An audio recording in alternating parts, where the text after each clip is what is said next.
Order, order. Good afternoon, everyone, and welcome to this oral evidence session of the Welsh Affairs Select Committee. My name is Ruth Jones and I'm the chair of the committee. Our session today is on the future of rugby in Wales, and I am very grateful to Abby Tierney and Richard Collier-Keywood for appearing before us in person. Really, really helpful, thank you. May I add as well that it's a pleasure to see Abby back in her role, and we wish you well on your ongoing recovery. Today's session is an opportunity to cut through the noise and ask questions about rugby in Wales, not past challenges or missteps, but the future of how we secure the future of rugby from grassroots to the national teams. And I'm grateful to many members of the public who've been in touch with us on this subject. And I'm particularly grateful to many constituents who've stopped me in the street, the supermarket, the pub, the church, to tell me and share their thoughts on the state of Welsh rugby. Welsh rugby is not merely a sport, it is a national institution and a source of identity and a major contributor to economic and community life across Wales. It's therefore essential that decisions affecting the game's future are taken transparently on the basis of sound evidence and in accordance with the highest standards of governance. I should warn you now that we may be expecting votes at some point during the afternoon, so my apologies in advance for any delays that may cause. If the bell sounds, I'm afraid the committee members will have to leave to vote. But let me return now to rugby, and with the thoughts about higher standards of governance and sound evidence firmly in our minds. Let me begin by asking both Abby Tierney and Richard Collier-Keywood. Well, we've heard from many people that rugby in Wales is in a state of turmoil, with the future of professional club rugby unclear, widespread opposition to your reforms, Cardiff is in administration, high-profile players like Jack Morgan, Dewi Lake, Aaron Wainwright, all leaving for England, and obviously disappointing results on the pitch. So can you explain how you intend to solve these problems? Sure. Good afternoon, everybody. It would probably be a good idea if I started back about 2 years ago when we put the board together, because as you rightly say, at that point in time governance was in a state of flux following the BBC programme which had happened earlier in 2023. So I spent the first 6 months between July 23 and the end of the year actually improving governance by recruiting a brand new board. As you probably realise, we have 4 elected members of our board who are drawn from the community clubs, and we have 8 members who are appointed, including myself and Abby. We have spent the last 2 years as a board building a sustainable future for Welsh rugby, and let me explain to you some of the components of that. The first is, over that period of time, we have professionalised and we put in place good governance. So you'll find that we are, I hope, a well-run board with well-run committees, looking at evidence before we make our decisions, thinking through all the options and coming to conclusions. The second thing we've done is that when I first arrived, we were absolutely up against our banking covenants. The WRU was in special measures from our major bank, and we couldn't do anything financially without talking to our bank at the time, which was NatWest, and we really were totally up against it from a financial perspective. So for the last year and a half, 2 years, we've been improving the finances of the Welsh Rugby Union. We issued our accounts at the end of November for the year to 30 June 2025, and that showed a really significant increase in our earnings profile. So that meant that we were able to put Welsh Rugby on a sustainable footing. It was a year of transition, and there's better things to come ahead of us, but basically the economic rock on which we're based is now much stronger, and that was an essential prerequisite. We're announcing actually today, over the course of today and tomorrow, that we've completed a major refinancing of all the debt in the Welsh Rugby Union, repaying both National Westminster Bank and also the Welsh Government through the Welsh Development Bank of Wales, fully repaid, and we're being backed now by 2 international organisations which again set the bedrock for the future of Welsh rugby. They are Goldman Sachs and HSBC. And neither of those 2 organisations would have invested in us if they'd had any concerns about our governance or the future plans that we've put forward to them. And I think that's a real statement of positivity towards the future of Welsh rugby. So we're now on a sustainable financial footing. If I turn now to rugby, which obviously is our business, and it's the reason why we're ultimately there, we found a system that was essentially broken. Coming through COVID, to give a bit of context to it, the Welsh Rugby Union and the clubs in particular, the 4 professional clubs, were starved of resources. When I first came into this role, we were putting a player budget together of about £4.5 million per club, which is about half that which many other clubs that you would recognise as successful clubs were getting around the world. So the future of Welsh rugby was imperilled. The investment had not been there in the pathways by the WRU because of a shortage of financial resources, hence the reason why we're so focused in the first year and a half of putting financial resources in place. And if I pick up the story from where we are today, we have a plan to invest somewhere between 6.5–7 million into our clubs, which make them much more competitive on a European and national stage. Let me stop you there because we're going to talk more about the finances further on. But, I mean, basically the WRU is subject to ongoing widespread criticism, and you're also facing the prospect of an extraordinary general meeting. So do you believe you have sufficient support amongst the fans, the players and the club officials to take Welsh rugby forward? Yes, we do. And we understand that it has been a time of turmoil, and we're both strong Welsh Rugby Union supporters, so we feel that as well. But unfortunately, the rugby system was broken.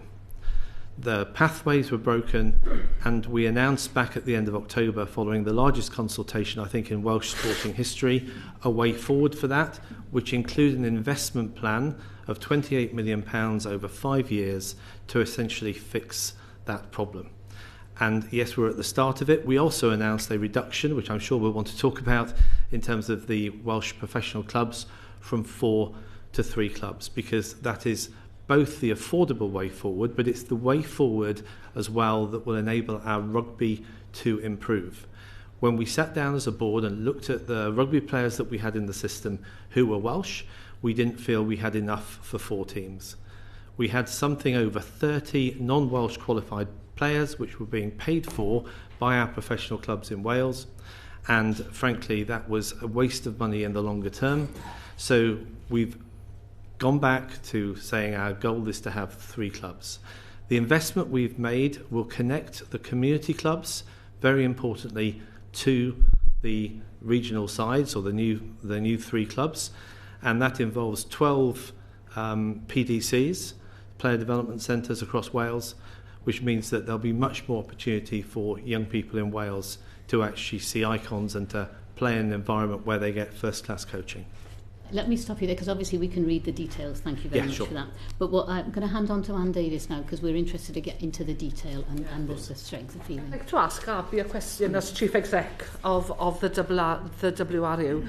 As custodians of rugby union in Wales, how do you evaluate the cultural, social and economic significance to the country? And I'm thinking particular of the Welsh language in West Wales, which is my area, where our players have the opportunity to develop their skills naturally from grassroots, from their club level at your village club level in my patch, through to the regional rugby. So it's that element, how do you evaluate? It's a really good question, and as a girl that used to go with her granddad to watch Barry play, at a weekend, and I loved it. I loved that sense of being part of a community and part of a family, and it made me who I am today. Those interactions, and I think it's so and that's why I wanted this role, because actually in Wales rugby matters so much to so many people, and it isn't just a game. It is part of the fabric of our society. So actually evaluating it is almost hard, but I'll give you some of the ways we do that. So one of the ways is economic contribution that rugby makes to Wales. So the stadium in its own right makes a significant contribution to Wales, but then in every, you go to some of the rugby clubs, they're often the heart of the community, and sometimes the only asset left in the community after other things have had to shut or close. So they drive economic there, but then I also so we evaluate that, and if you look in our annual report, the impact that it has on things like community cohesion, that it has on mental health, that it has on education and educational attainment. So all of those things are really important. And then the Welsh language as well is so critical, and we want to promote that more and more. We do everything that we can that is bilingual. We encourage we look at when we're recruiting people that they understand and value the Welsh culture. So we evaluate it in all of that in the round, but it's almost intangible in some ways because it's a feeling as much as it is a number, if that makes sense. Yeah. And I just want to say, I mean, North Wales, you see the female pathway in North Wales, I think is one of the best, and we see some brilliant female rugby players coming through there. So I'm really excited in this plan about how we can really put some fantastic infrastructure in North Wales as well, because I think it's been underinvested in the recent years. Because that's one of my biggest concerns really, is grassroots rugby. And I know we're coming to that in detail later on, but the village clubs, which inevitably feed into our semi-professional clubs and then on to the regions. So what support are you giving to the hundreds of volunteers in order to maintain this stream of players? And I'm going to say this, and please don't take it personally, both of you, but I don't really truly believe that the WRU understands grassroots, or the importance of grassroots rugby in Wales, and by that I mean our village clubs and the support that they need. Our national team players start within those village clubs, not as it happens in England where you have academies within your private schools. We don't have that in Wales. It starts within our villages. And it's so important for that steady stream of players to come through. Or as Max Boyce famously once said, about the factory that produces our outside halves. We haven't got that. That's not being supported, and that really does need support. One of the things that the team has done, and it's really interesting, because I hear that you don't think we are supporting, so we need to get better at how we communicate that. Yeah, so, definitely. So we've introduced a new club investment model this year across all of our clubs, where we're looking to ensure that those clubs are supported and the volunteers are supported to run as effective a club as possible. And with that comes training, comes education, but comes real genuine support with those clubs. So, and we're getting very positive feedback from the clubs on that club investment model. Also, as part of the plan, we're investing more in the community clubs. So we're not taking money from the community and the grassroots and putting it into the professional game because of the work we've done to stabilise the finances. So even this year, we've increased the investment in community clubs by 250,000.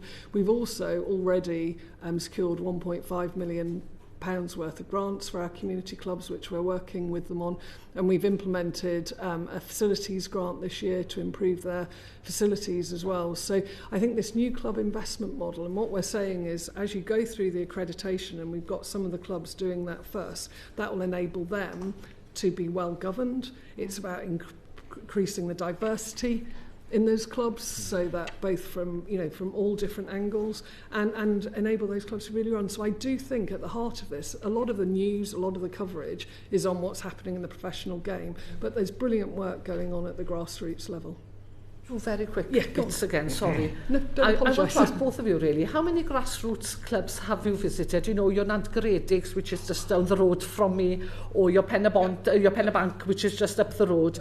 So, how many clubs have you actually gone into and spoken to the people who are there? That's number one. And the other one is about the whole of Wales aspect. Gogledd Cymru is hugely underrepresented and without any professional rugby at all. So how can we call ourselves a national game? And I believe rugby is a national game, and I'm really passionate about this. Rugby is our national game, but how can we call it a national game if it's not represented Wales-wide? So first of all, how many clubs have you been to? Generally, village clubs? Yeah, genuinely too many to count from my perspective, I would hope. So I went back to one last week. I remember the last time I went there, it was blue skies, now it was raining, and I recognise a lot of people into the club. I try and get to one every week or two if I can, and I'll go and I'll turn up at the district meetings, but I'll also try and get to clubs. I'll try and go and get to see a game because that's where I connect. So I do it as much as I can, and because I'm conscious if I'm not out there and hearing and listening and meeting people, I don't know whether we're doing the things that we need to do. So I don't keep a count on it, but over the last 2 years I've been regularly to local clubs.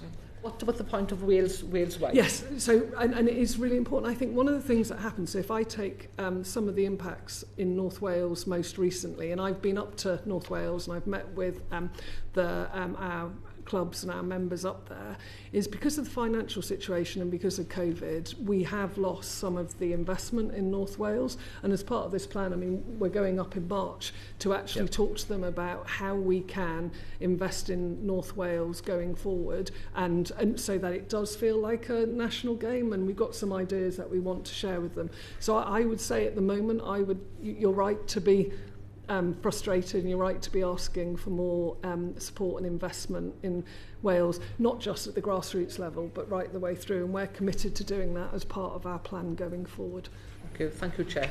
And Richard Collier-Keywood, would you like to answer how many local games or local derbies, for instance, you've been to in the last, say, 6 weeks? Yeah, I have tried to do one a month during my tenure here. That's roughly that's my goal, and I think I've just about achieved that probably. Yeah. And you've got to remember, Richard's 1 day a week as opposed to me, who's full time. So I think we've got to reflect that you've got other commitments, but we do generally. And I was at the Scarlets game on Sunday, so you mentioned local derbies. So I also try and kind of get to those games too. And as to know that board members are getting out as well, though, not yes, just the chief they are. exec. Absolutely. Very important. Andrew Ranger, please. Thank you, Chair, and thank you both for coming today. Just to add a little bit on that last point you were talking about, you've got the One Wales strategy, but it frequently sort of treats community games like as a monolith. So what would work for a small population club in somewhere like Bala, for example, it does not scale for a city like Wrexham, which is my area.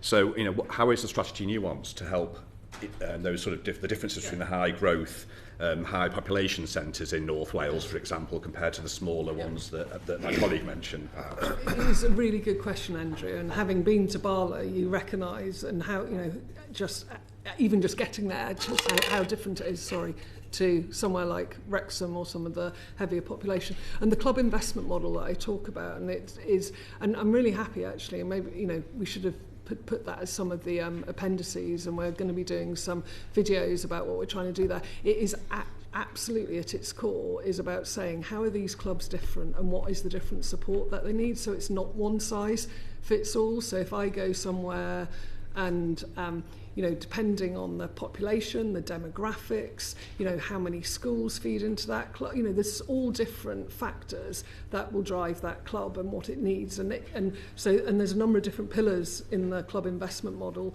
that will enable it to be targeted around where that club is and its evolution and what support it needs. And then the way we've structured our community game and the support we put into that with our rugby engagement officers, which are assigned to each patch. They know that patch, they understand what's the difference about that patch, so that they'll really build those relationships, and those clubs will know who is their person that they can reach out to and contact and can work with on what they need. So we're trying to make it as localised as possible, whilst and then the best practice bit that starts to come out of there, because actually clubs that have similar challenges can learn from other clubs because they'll see what they're doing. So we're trying to build that in as well. It might be worth you saying a little bit more about that move we made, because that was a very significant move to rugby engagement officers to try and improve the support we were giving to clubs. So, and that was a really interesting example in North Wales actually, because we had previously hub officers, and you'll have heard some news and probably some of your constituents sort of talked about that. So we had hub officers, but we didn't have consistent coverage. So where we did have hub officers, they were brilliant. I have to say that they often did a fantastic role and had built those relationships. But because they were paid for partly by schools, and those schools were they paid for part of it. A lot of schools can no longer afford to fund their bit of those. So we found that there were some areas that had no coverage at all and others that still had great coverage, and we felt that wasn't actually a fair way of running the system when we only have so much money to spend. So we chose at the time, through consultation and with our council and with our member clubs, to change that model so that it was consistent coverage. So now every area has a rugby engagement officer. That's a named person that they can work with, so that there isn't unequal coverage. Yeah, exactly. This is one of my later questions.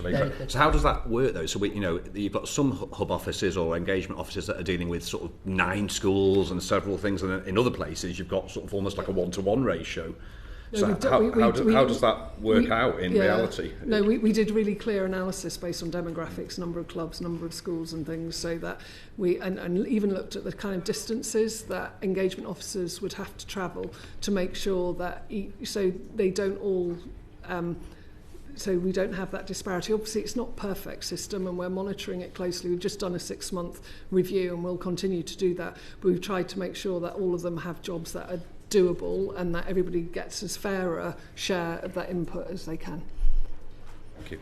Lee Tufnell, please. Thank you, Chair. It sounds sort of like you're approaching this like a sort of management consultancy might do.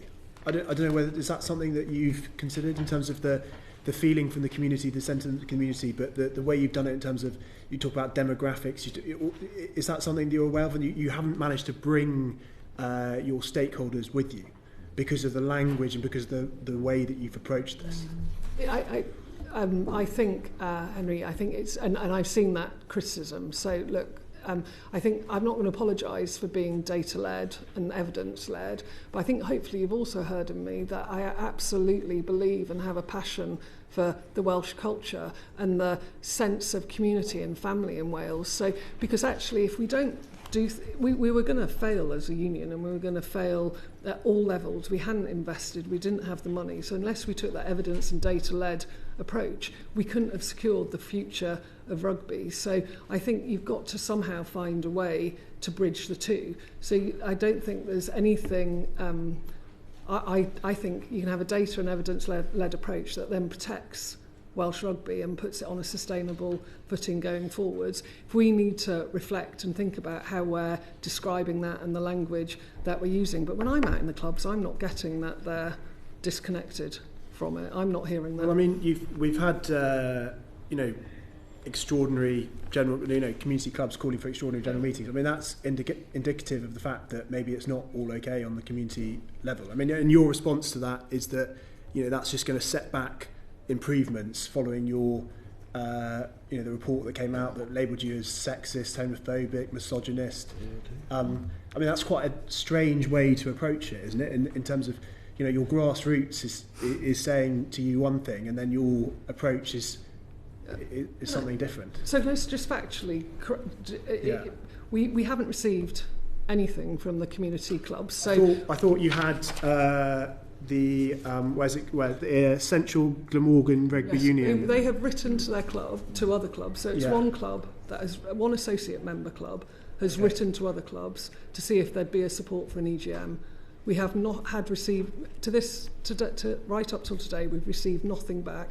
We have spoken to all the districts, and what we are hearing back overall, and we have spoken to every single district. That's for those who aren't aware of how we work. We have clubs, and then each club is part of a district. We are not hearing that there is general support for it, Henry. So I think it's again about the news and how it's covered, but we haven't yet had any call for an EGM. Richard, did you want to add anything to what Abby's just set out? Or? Yeah, I was going to come back to your professional point, to be honest, or the management consulting point. I would say that there is a balance here. When I first arrived, it wasn't to do with leading with evidence, it wasn't to do with looking at data at all. And I think Abby's really professionalised that with her team. And that's really important. If we're making very important decisions for the future of Welsh rugby, which is a massive economic contributor to Wales, I think everyone would want it done properly and professionally. And that's what Abby and her team has brought to that. That's not the way we communicate most of the time, depending on who our audience is. And also, the board, being at a board meeting is fascinating. There are 4 elected members around that table, and there's 8 people who are appointed. I think 11 of us are Welsh. We would identify as being clearly Welsh. One would identify as being English. And around that table, there is a very strong voice from community clubs, which is brought by the 4 elected members. They do a super job of representing the council, which is made up of 19 people, which we meet with regularly to brief them after every board meeting and to have conversations slightly more strategically every couple of months with them. So there is a really strong community voice around our table. And coming back to this culture point, in terms of evidencing these changes, you talked about these governance changes that you've done since that independent review. Are there more examples that you can provide to the committee about how you've used that review to embed systemic changes within the WRU? Yeah, shall I mention a couple and then you go on to the HR stuff? So I think the first thing is actually that we have been very clear about what behaviours are acceptable, both inside WRU circles and at clubs. And I spent a fair bit of time in my first 6 months or 12 months talking to individuals where behaviours were challenging, and we've tried to both role model those behaviours ourselves in terms of how we operate, but also where we have complaints, and we have opened up, very clear both whistleblowing and also direct complaints which are not necessarily anonymous. We've dealt with those complaints transparently and I think very fairly, with everyone involved feeling very heard about it. I will come back to one very difficult, I regard a very difficult period of time, which was with the Welsh female players' contracts. There, I was contacted by one of the Welsh players as effectively a whistleblowing exercise about how they felt they'd been treated. We sent 2 of our board members to do a detailed investigation of that. We found that a lot of what they said had been true. We apologised for it. I fronted a lot of those meetings with the Wales women players directly, together with 2 of our board members who almost worked full time on this for maybe 6 weeks. And we reached, I think, a successful conclusion. That was an example, I think, of us taking poor behaviours very seriously and acting on them and dealing with the people involved. Do you want to talk about some of the culture work which is going on, Abby? I think that would be helpful. No, and that's why I was I was really interested and very very reflective of your question, Henry, on the data and and that idea of professionalisation almost being at odds with or in conflict with kind of the things that I love about being Welsh: community, family, a collective sense of belonging, etc. Because I think they can come together in a really powerful way, and I think it's what's unique about Welsh Rugby. So we are doing that culture work. We are learning about how we can improve and make sure that our communications does kind of represent our values. So I think that is really important. But I think on a governance bit, one of the things that I would say has changed based on what I hear. We had a meeting today with our clubs where we were talking through our financial results from last year. And when I'm out there and talking to our members, and because we are a membership, they say you are so much more transparent than we've had before. So previously, I think WRU was seen as this kind of black box over there, but we're out there, and our CFO went to every district meeting to present our results from last year, was very happy to take any challenge, any questions, provide extra information if there was some. So I think part of that governance is about we're held to account by our members who are also our shareholders, which is why we also said an EGM is part of their process if they want it. But I do believe that we've put other mechanisms in place now for people to feel they can raise questions, raise challenge, scrutinise our decisions and what we're doing. Thank you, Henry. Ben Lake, please. Thank you. And can I make a plea, sorry, for we've got a lot of questions we want to ask you, so be shorter. Brief answers would be really much appreciated. Thank you. Ben. I'll do my best, Chair, as well, to be brief. Mr. Collier-Keywood, you mentioned in your opening remarks that you'd successfully refinanced a lot of debt, and I believe I heard you correctly that both the NatWest debt and also the Welsh Government debt. So I'm just wondering, as a first question, would that be the sort of £35 million with NatWest and then the 18 million commercial loan? I think there was about 12 million outstanding to Welsh Gov, I think, yes. And the full amount of the NatWest. Yes. And then I wonder then, you also mentioned that Goldman Sachs and HSBC had agreed to invest. Did they invest more than just to cover the previous debt? And if so, could you perhaps share with us that information and also perhaps the terms of that investment in terms of the length of time for the repayment and the rate? Yeah, of course. So I'm doing a little bit of this from memory, and if I get it wrong, I'll go back on the record with you later, if that's all right. So the core terms is it's shared roughly equally between Goldman Sachs and HSBC. Obviously, HSBC being more local to us in Cardiff, they'll provide the main core banking facilities for us. We have a 50 million total debt from them, with a 5 million for specific projects on the side of that, so 55 million in total. The terms are better than what we had before from Welsh Gov, by about 1 percentage point, I think. So, and this obviously changed. I think our terms are something like SONIA plus 2.75, I think, something like that. We have chosen to do, we were originally intending to refinance out for 10 to maybe 20 years, and we thought, and the reason why we approached Goldman's originally was because we thought we would get a better deal, longer term deal on the US paper markets. Because I think of largely some of the turmoil that we need to sort out first, we didn't think going to the US paper markets at this point in time for a 10-year or 20-year debt would be appropriate.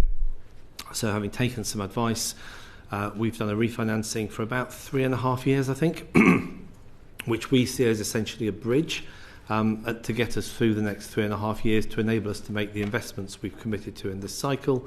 And, probably in 2 years, 2.5 years' time, we will start to go out and feel our way into a longer-term debt refinancing. And a part of that would be also to do probably some significant redevelopments on the stadium and related areas. So, thank you. A couple of things, if I may, but thank you very much for that detail. You mentioned the stadium there, and I noticed that on Companies House there's a charge on the 19th of January on that. Is that related to this financing deal with Goldman Sachs and HSBC? And then the 5 million that you say is effectively hypothecated, are you able to elaborate a little bit as to what those projects will be? I'm not actually sure we've determined all those projects as of yet. And the other thing that's probably very relevant in terms of thinking about where you're going with that is we did a deal in November, I think it was, with Aramark as a new food and beverage catering supplier. And although some of the terms of that are commercial, they put a very substantial amount of money on the table to enable us to do improvements in the stadium to do with our food and beverage offering. And obviously that gets recaptured through their contract over a period of time. We won't get any of that done before the forthcoming Six Nations, but we hope before the Nations Championship later in this year, our fans will start to see some brilliant changes in terms of their experience in food and beverage in the stadium. One of the other stadiums that Aramark have is Everton, which is, we visited some of the other ones that Aramark have done in the competitive tender that we put out. So I think you'll see a big improvement and very positive from fans. I very much hope so. But the 3.5 years is obviously not where we'd want to be. And I know that's probably not where the union would like to be either. I'm just interested if you are able to share a little bit more about the sort of the information and the business models, I suppose, that you would have presented to the investors in order to get them to invest. And specifically of interest, perhaps, are there any ticket revenues sort of targets or assumptions? And also sponsorship, because I think a lot of those deals are coming up. And how they might relate also to the structure of the professional game.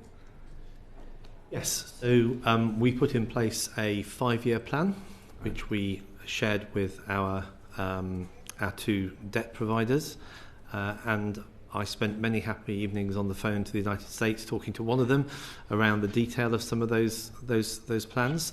And there are obviously some significant uncertainties there. There's an arbitration which we're engaged in with Scarlets. There is the head injury litigation, which we, together with World Rugby and the RFU, are engaged in. So we obviously had to represent fairly what was going on in those situations. Those 5-year plans were pretty detailed. They involved obviously revenue by source, and then our cost base, and then coming down to what we're very focused on now the last 2 years, which is our earnings, so EBITDA. And then at that point in time, we make distributions to our professional clubs and also to our community clubs as well. So, but we do track that line. It might be worth us saying that an essential thing for us to actually commit to this refinancing was to take all of our regional clubs off what we call PRA, Professional Rugby Agreement 2023, because that agreement basically shared the economic risk of the union with the 4 professional clubs and had a guardrail in it that, I'm going to simplify it hugely for sake of time, meant that we could not earn any more than £1 million a year as a WRU going forwards, which, given when I certainly came into this role, we had a potential debt mountain of 30-40 million. If you could only make £1 million worth of income, not many people would be very interested in refinancing that level of debt with you because you couldn't afford to repay it. So getting all the clubs off PRA 2023 was an essential prerequisite to creating financial stability for the clubs going forwards. And I know there's been a lot of noise about that, but we could not have done the refinancing unless we'd actually had all clubs off PRA 2023 and onto a new professional rugby deal, which you obviously see us in the midst of negotiating over the next few months. Thank you. And I promise the Chair I'll finish on this question very briefly. Perhaps you might be able to provide the committee in written form some of the detailed lines in the 5-year plan. But if I could ask you just now, in terms of your discussions with the debtors for this refinancing agreement, as far as the professional game is concerned and the number of clubs, what was the model presented to them? What is in the 5-year plan? So there was a number for distributions to professional clubs, right, okay. Because when we started this process, we were assuming, I think, a different number of professional clubs than when we maybe got into the refinancing in detail, which was in November and December. But the number we focused on was the distribution number, because essentially that's what they were interested in. They weren't actually interested in how many, they were interested in what the level of the distribution was. Right, okay. Thank you. Henry Tufnell, please. Thank you, Chair. Can I just quickly ask about COVID loans and how the responsibilities divided between the WRU and the regions in respect of repayment? I first go. So basically, and appreciate wasn't there at the time, so I'm doing this somewhat by historic record. My understanding was that on the COVID loans that government banks, including some of the Sybil's loans at the time, would not have wanted to go directly to the clubs because they didn't feel like their credit risk was manageable. So all the loans for COVID came via the WRU, and the WRU passed them on exactly in terms to the 4 professional clubs. And so in terms of repayment, that sits entirely with the WRU? So the repayment to the banks, or Development Bank of Wales, which were the outstanding ones when I certainly came into this role, they were the responsibility of the WRU, but the WRU had lent that money on to the 4 professional clubs, so there were back-to-back repayments coming from the professional clubs to the WRU, which would have enabled the WRU to make those debt repayments to the banks. Thank you. Thanks, Henry. So going back a year or so ago, the WRU, you attempted to agree a new licensing agreement with all 4 clubs, but then within a few short weeks, you'd gone down to say you could only have two clubs. And then in the autumn, we're talking about 3 clubs. You can understand, can't you, that, not just the club's uncertainty, but also the public's uncertainty about where you're going with all of this. So I just wonder, why the changes? Why are you chopping and changing? So maybe I can suggest that. So one of the things we spotted as a board was that we needed to change the basis for the reasons I outlined earlier from a financing and stability perspective, the way in which professional rugby was sort of financed in Wales. And that led us to a decision to put in place a new professional rugby agreement. We'll call it PRA, Professional Rugby Agreement 2025. I'm going to turn this over to Abby for a bit, and I'll maybe come back in at the end of this, because we started that negotiation, or you started that negotiation in June 24? We started the strategy development process with the clubs collaboratively in February 24, and we agreed by June 24, because that looked at what is the optimal number of clubs based on our population size, based on the financial ability of the union, based on what is, you know, things like player cohesions, looking at how many players we've got, what's the pipeline. And we made a decision with the clubs at that point, June 24, that we were going to stick with 4 clubs. And we made that as a joint decision because it was felt the most important thing at that point was to get all 4 clubs onto a new agreement with more money, because at that point they were not competitive. And so we made that decision in June 24. We put an offer on the table in August 24, and we were still negotiating that in May 25. And in the get the Dragons and the Ospreys to agree. It was at that point we were still negotiating it with all 4 clubs, and we had put the offer in principle on the table in October, and I think that was there's so much history there. I was coming in new. There was a lack of trust on both sides. I mean, Henry's touching on the COVID loans. There was a huge amount of anger at the WRU, and that trust, when you're trying to negotiate a new deal, is really hard. So we were taking our time, and the clubs were working really hard as well. So it was a genuine commitment on all sides to get a deal done. In the intervening period, we lost all of the games in the Autumn Nations. We lost all of the games in the Six Nations. And then Cardiff went into administration in the April. So the whole headwinds, and this isn't just for Welsh rugby, these headwinds were actually happening elsewhere as well. And you saw what's happened in England as well in terms of some of the sustainability of their rugby system. And so when we actually got to the point in May when we couldn't get all the clubs to agree, so we got Ospreys and Cardiff to agree, we sat and we took the difficult decision as a board and said, things have changed too much, we cannot keep doing this. And what we had thought was the right answer back in the, almost a year previously, too many things had changed. And sometimes actually a leadership question you have to ask is just doing the same thing and going along the same path isn't necessarily always the right thing. So that was the... Yeah, and I'll just add one thing to that. There were probably 3 or 4 broad themes that we wanted to achieve going from PRA 23 to 25. The first was we wanted to change the economic risk on the clubs, because one of the things the clubs told us was that it's very difficult to manage with variable income. So because there were clawbacks, if the WRU did badly financially, the WRU clawed that money back from clubs under PRA 2023. So the economic risk in relation to the performance of the Welsh Rugby Union was actually vested on the 4 clubs in terms of PRA 2023. We recognised that wasn't the right place for it. We should be taking that economic risk because we were the ones who were actually trying to manage the money machine of the stadium and other things. And we thought it was fair it be transferred to us. So the first thing we wanted to give the 4 professional clubs was certainty going forwards over the next few years. The second thing we wanted to give them was an increased amount of money. You heard me say earlier that when I came into this, we were, I think, about 4.5 million per player squad. I think from PRA 2025 it was at least moving to 5.5 million the following year, then to 6.5, to get us into a period of time into which we were putting competitive money on the table. The third thing we offered in terms of PRA 2025 was to change the balance sheet risk in the clubs.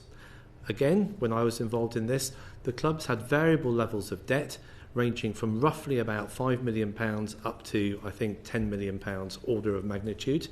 And these were clubs which were turning over £10-12 million. You shouldn't have that much debt involved. It was crippling the clubs. So we made an offer to all the clubs to basically capitalise up to £3 million of that debt, take the debt repayment away and take the interest payment away. The final component was we did want a little bit more control over the rugby because it was difficult for us to actually get the rugby system working seamlessly between the international game, particularly I'm talking about the men's game here, the international men's game and the men's club game. There was so much friction in that system. As Abby said before very well, there was very little trust between us and the clubs, and we've tried to be open and we've tried to change that over the last 2 years. And that was the fourth thing we wanted to achieve. So that was the backdrop to why we were trying to go from PRA 23 to PRA 2025. I'm still not clear though, why did you not persuade the Dragons and the Ospreys didn't sign? So the Dragons and Cardiff signed, Ospreys and Scarlets did not sign, and they felt that they hadn't been given sufficient assurance on how we were going to it was over the Cardiff administration. Yeah. So there was they wanted us to, there was a couple of things that they asked that we felt we couldn't do. So we gave them assurance that we would sell Cardiff. We didn't want to keep it indefinitely. We said we'd be completely transparent in terms of any money that we would spend on Cardiff. The things they asked me to do that I couldn't agree to, one was to, as owners of Cardiff, because we had taken it on when it went into administration, they asked us not to put the money in that owners were expected to put in, which would have meant, I felt, and I took this decision with the support of the board, Cardiff would have been left to basically decline. Now, I didn't think that was the right thing. It would have led to redundancies, it would have led to players leaving, and it would have led to poor performance. And if we were trying to sell Cardiff, actually it would have lost its value. So I didn't think that was the right answer. So we weren't putting any more money in. We were just putting in the equivalent of what the other three clubs were putting in. So then the debate became, well, you need to give us that additional money that you're giving Cardiff, but that wasn't affordable for us. So that was the key bit. We actually agreed to a lot of other assurances in a legal side letter because we'd got the deal agreed, but we couldn't agree to those two additional elements. And the final element, I'm sure we'll pick that up with the supporters yes. I'm just conscious of No, time. that's so the final element was quite important actually. They wanted to sign off to how we sold Cardiff. That was the other one. Yes. And we weren't prepared to do that because the reason why we acquired Cardiff in the first place was to stop ourselves having over a £20 million liability, and we wanted to be able to actually deal with Cardiff in the right way going forwards and not to be in the hands of the 4 professional clubs in terms of taking that decision. It was our risk and we felt we should manage it. Jill German, please. Thank you, Chair. So the WRU set about a consultation on the reducing from 4 clubs. What do you believe will be the benefits to rugby in Wales of moving from 4 to 3 clubs? And bearing in mind that the WRU's consultation made the case for Model D, so 2 professional clubs, and said that was optimal in terms of financial stability and sporting performance. Will 3 teams be able to achieve your financial and sporting goals? Can I kick off on this, or do you want? Don't mind. Go on. Okay, I suppose the first thing to say is we recognise that change is painful, and we went into this understanding that this will be very painful for groups of supporters. We didn't know which groups of supporters, but it would be painful for some, and also there would be a great deal of media speculation, interest, and causing uncertainty in the game. We tried to deal with one very important aspect of that up front, which is that we guaranteed all player contracts across the board, so we didn't want the players to feel exposed through the consultation period, and we explained that to players face-to-face in a couple of consultation meetings.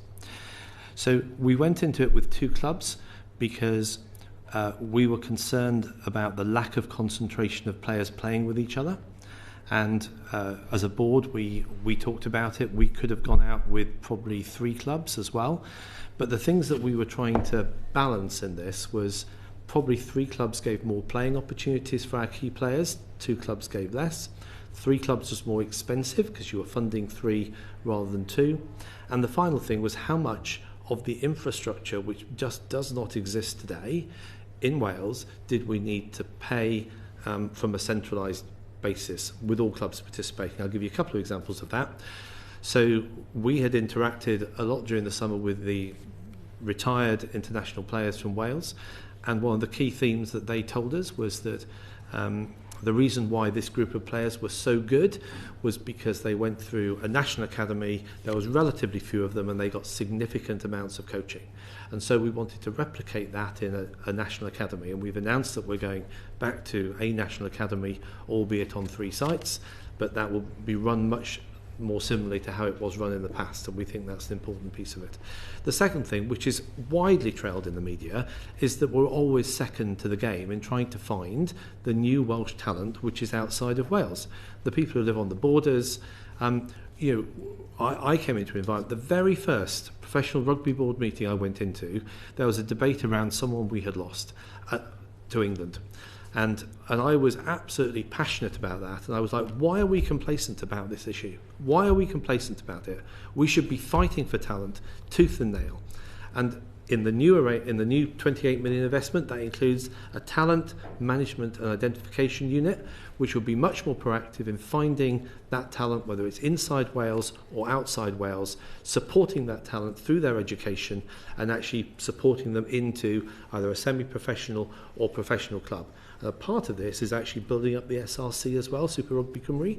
So to create a good playing environment, or improved playing environment, I should say, as a bridge into professional rugby.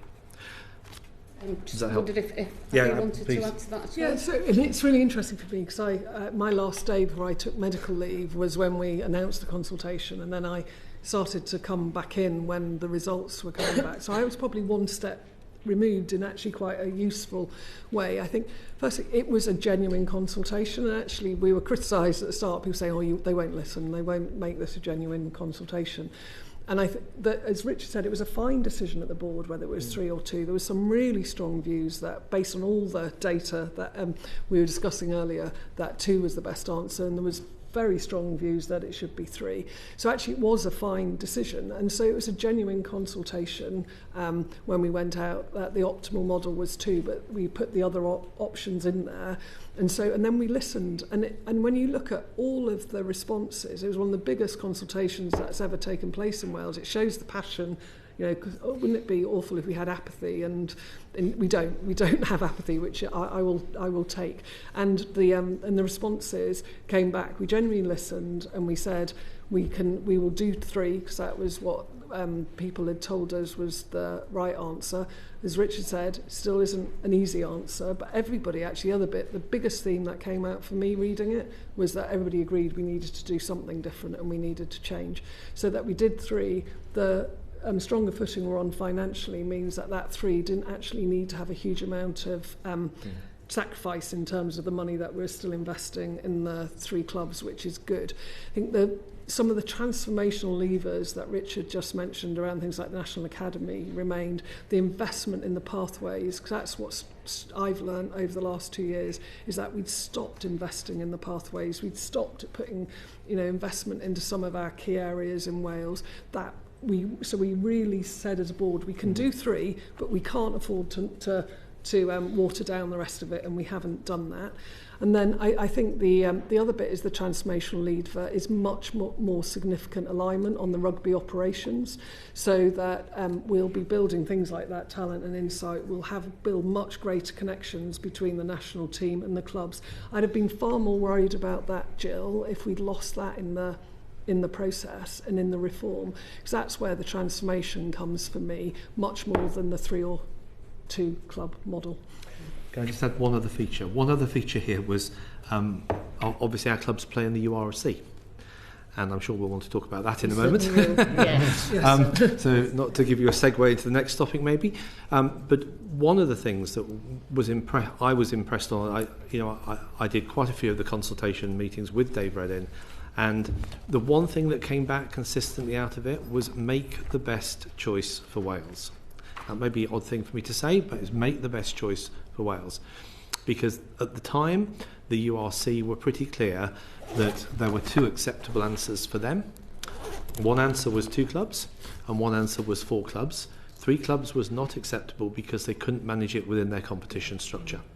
So when I did the press briefing at the end of the consultation, I was very clear that we are moving to 3 clubs, even though today that is difficult from a URC perspective, and there are a broad range of potential solutions to solve that with URC, which I'm pleased to say we are working on that with them now collaboratively. But we made, I think, the right decision for Wales, not being beholden to a championship which our clubs were actually playing in at the time. I'm sure we'll come back to that, because obviously it's what's best for Wales, not for what's best for the URC. So that's absolutely right. And fans have many, many strong opinions on that. Let me bring in Henry Tufnell. Thank you, Chair. I was just wondering, do you think you're... Oh, there we go. See you later. Hello. So my apologies, we will have to suspend the sitting. We have 2 votes hopefully now, and so we'll be back as quickly as we can. My apologies for that. Thank you.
Welcome back to this oral session of the future of the rugby in Wales, but this is the Welsh Affairs Select Committee.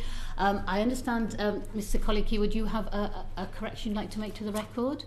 Yes, thank you. When I said before the financing facility, the new financing facility was 50 million, it's actually 55 million, plus then the 5 million on the side, which is for unspecified CapEx projects at the stadium. Thank you very much for that explanation. It's really helpful. We're going to move on now. I'm conscious there is another vote to come.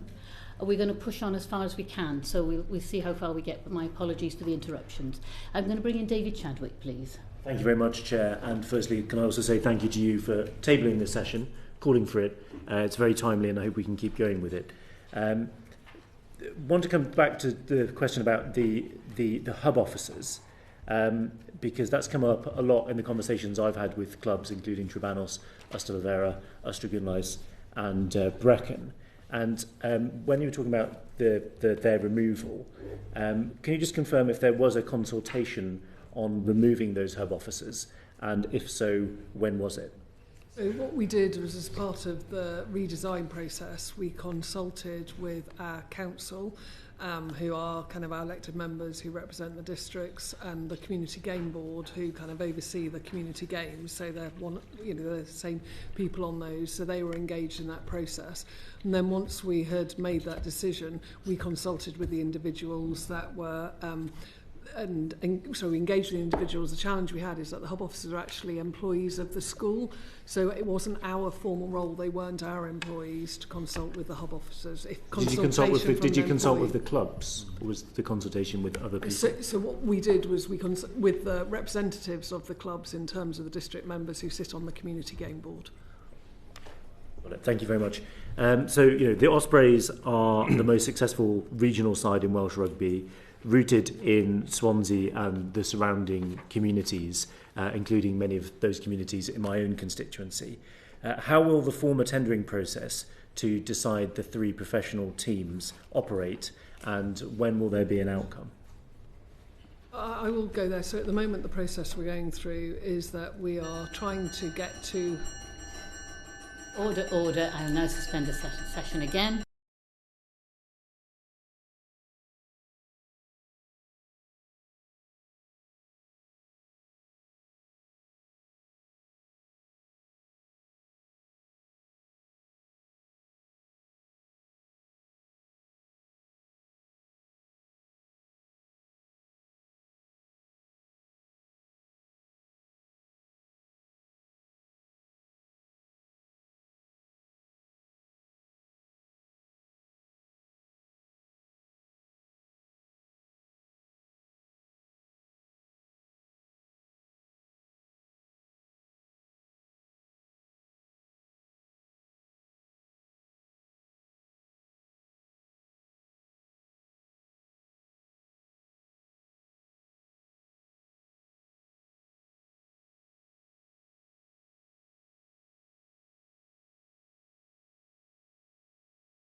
resuming the session, which is still the oral session of the Welsh Affairs Select Committee, looking at the future of rugby in Wales. Thank you for your patience to everybody in the gallery and to the witnesses particularly. I think we were a little halfway through with David Chadwick, is that right? Yes. Thank you. Yeah. Yes, thank you, Chair. Yes, we were talking about the formal tendering process to decide the 3 professional teams, and when will there be an outcome. I've now had the advantage, of course, of having a few minutes to think about. And what I wanted to just start with, because I heard your passionate kind of plea for the Ospreys in what you said. I think, you know, one of the things that I hear every day, you know, passion for all 4 of the clubs, and we've got representatives from all of them in either the public gallery or the amongst the supporters. Just want to acknowledge that they're all important. They've all got history. They've all got heritage, and I think change is difficult, and recognising that change had to be made. It was not going to be any easy decisions in that. What process we're in at the moment, David, is that we're going through trying to reach a consent route with the clubs rather than having to go through a formal tender. The reason we're doing that is because a formal tender will take time and effort, and what Wales needs right now is some certainty going forwards. And you know, Ruth mentioned at the start about losing players, you know, the impact it has on fans, the impact it has on staff. So we're in that process at the moment. It's only if that process fails that we will have to go to tender. So our focus at the moment is to try and find a consent route to reach a decision. If that does fail, then a tender process will take, you know, what the time it will take. And, you know, we've got in our plan that it would be 6 months to do the tender process, and then we'd reach a decision. But Richard, do you have anything to add? No. Fabulous. Next question. What do you anticipate will be the impact on the popularity of rugby in the region that eventually loses a professional side? And we've heard a bit about the potential impact on the Ospreys' proposed move to St Helens. So if you could factor that into your responses too, because as I said earlier, the Ospreys are the most successful team, and this decision could clearly have a deleterious impact on Welsh rugby. So I think to repeat, whichever team no longer is there out of the 4, there are impacts for all of those. So we're very aware of the impacts of any of the 4 teams. For Ospreys, I absolutely get how important rugby is in Swansea, and I think one of the things we've heard about today is it's not just about the professional team, and our investment isn't just about the professional men's team, it's also about the grassroots and the clubs, and we're increasing our investment there. It's about the SRC and Super Rugby Cymru, and you've got Swansea and RFC there, so it's about investing there as well. It's about what about the women's game, it's the player development centres, it's what we're doing with the regional training centres as well. So whatever decision we make, and you know we're in that process right now, we will be looking at how we can secure rugby in that way, so looking at all those different pathways, and therefore trying to mitigate the impact of losing one of the teams. Do you expect match-going fans to switch allegiances to a new side? No, I think that's unrealistic. I think fans who have supported Ospreys or Scarlets or Dragons all their lives, and that came out in the consultation. You know, what is special about Welsh rugby is the rivalry, and so to expect that, I think, would be really naive. What I think you can do is when you grow, young fans and young audiences coming through, is how do you attract them, to play and to support their local teams, etc. So I think it's how you build that younger audience, because the other challenge we're facing in rugby is we've got an ageing audience and we're losing fans. We've seen the attendances drop at all the regional teams over the last few years. We've seen the attendances drop at the national team. So a really big challenge if we're going to grow the sport is to grow participation and grow that fandom. So I think it'd be naive to think we'd... I mean, if there's no club there, then clearly nobody's going to be going to watch rugby there. So how will you ensure that enthusiasm for rugby doesn't wither in those areas without a direct connection to a professional club?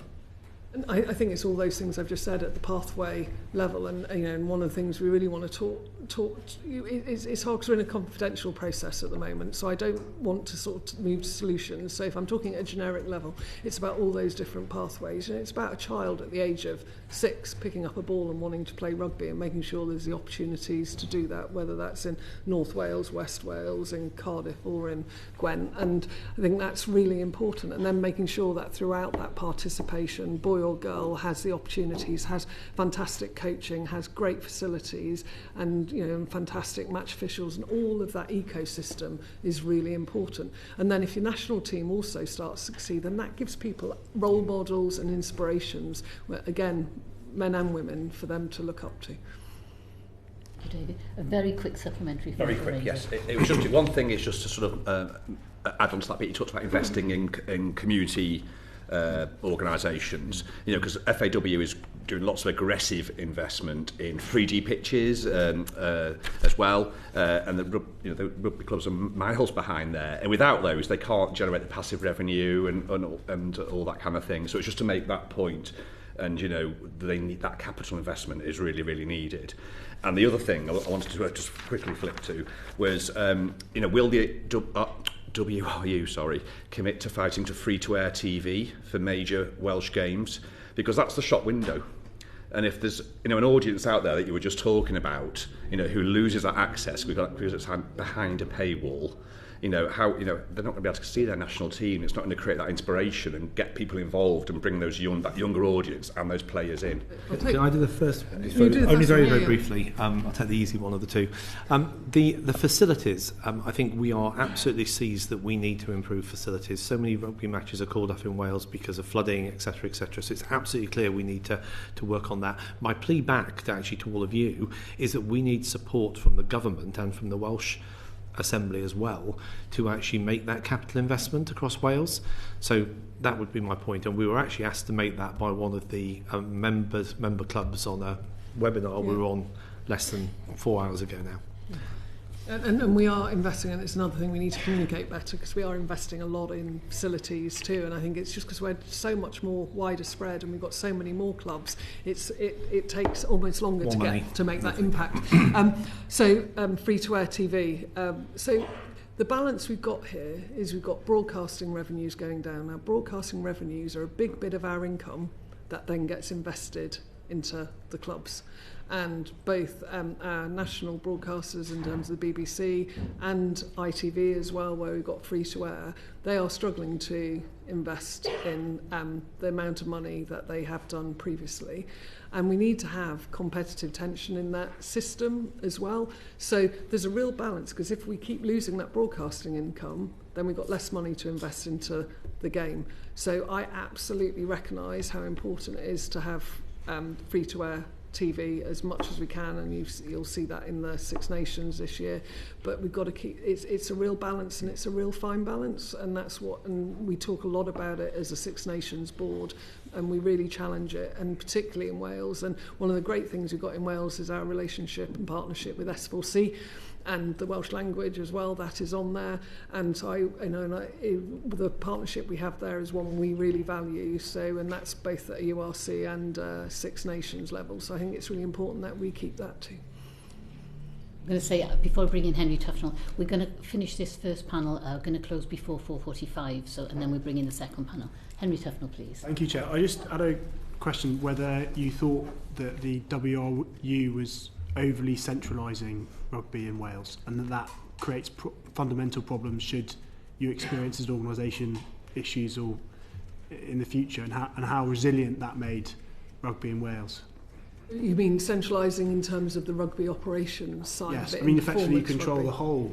It's all operations within your purview to an extent. So that extent of centralisations can create problems in the extent that it falls entirely on you as an organisation. When we looked at the different models and where is succeeding, so if you imagine the smaller the population you have and the smaller therefore the number of players, so you haven't got the population and the players coming through that somewhere like a South Africa has or a France has. So if you look at where the countries that really succeed, is where that they do have more collaboration, I'm going to call it collaboration, and more control over the small number of very rare and brilliant assets. And that is places like Ireland, where they have a much more alignment between what they do as an IRFU and the provinces. You've also got it in New Zealand as well, where they have all their players nationally contracted. So we've looked at where succeeds, where you've got a small population, and we've tried to build that in. I think then you've got a really important point on the implementation and the success of that implementation, and making sure that we build that and we build it in collaboration with our clubs. And this, a lot of it is new investment. It's not us taking what's happening in the clubs and centralising it. It's actually us, things you mentioned, the talent insight. We don't have that at the moment. And so that's not about centralisation. That's actually building something that's new and that is world leading to enable us to do better. But it's about phasing that and not trying to go too fast, too quickly. Rich, do you have anything that you wanted to add? Or? Not in the interest of speed. I know you're short of That's time. okay. I think that was a good answer, Abby. Thank you very much. And Benley, please. Thank you, Chair. Forgive me, I'm going to come back to the finances if I may. I'm interested, firstly, just to ask you, what, if anything, did the 5-year plan that you presented to the two founders have to say about anticipated private investment in the regions or the professional clubs? So we made assumptions in that plan around what would be the level of private investment that would come into Welsh Rugby. And again, I'm going to do this from memory, but it was pretty consistent with the situation today, whereby we achieve about between 1 to 1.5 million per club per year from those private investors. Thank you. That's very useful detail. It leads on to my second question, though, in terms of my understanding is that in order to attract private investment, some of the major drivers for that interest will be the influence over the playing, the running of the club itself. And so under the proposals of the new structure, it effectively seems as though you'd be denying private investment those opportunities. So I wonder, what would be the incentive? If you won the lottery, why would you invest? Yeah, so look, very, very good question. And maybe going back, we have 3 great sets of private owners at the moment in place, but they're all very different. We have some people who we would call benefactors who've supported Welsh Rugby for years and years and years, and they've been tremendously valuable in that system. We also have a private equity investor in the shape of Y11 behind Ospreys, and they have they have a lot of still local passion for it. One of the leaders behind that comes from Swansea. But they also have a professional investment mandate to discharge as well. So part of the issue is that we have different motivations between some of the owners today.